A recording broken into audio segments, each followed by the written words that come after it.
Isang mayamang lalaki ang tumingin sa bintana at nakita niya ang isang mahirap na taong kumukuha ng kung ano mula sa kanyang basurahan.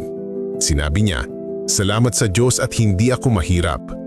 Ang mahirap na lalaki naman ay tumingin sa paligid at nakita ang isang hubad na lalaking tila wala sa sarili at nagwawala sa kalye.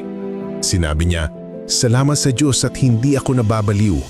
Ang taong nawawalan ng katinwan ay tumingin sa unahan at nakita ang isang ambulansyang may dalang pasyente. Sinabi niya, "Salamat sa Diyos at hindi ako may sakit."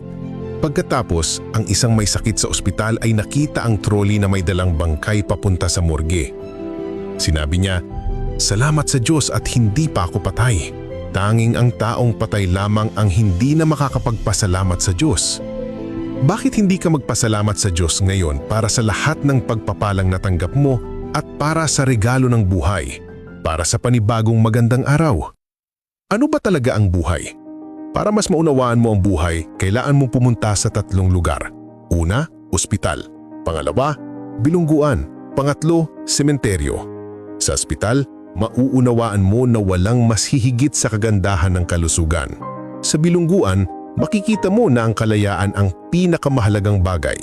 Sa sementeryo, mapagtatanto mo na ang buhay ay walang anumang pinanghahawakan. Ang lupang tinatapakan natin ngayon ay magiging bubong natin balang araw.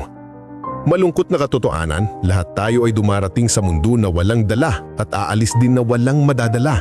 Kaya naman, manatili tayong mapagpakumbaba at laging magpasalamat sa Diyos sa lahat ng sandali at sa lahat ng bagay. Pakiusap, ibahagi mo ito sa iba at ipaalam sa kanila na mahal sila ng Diyos.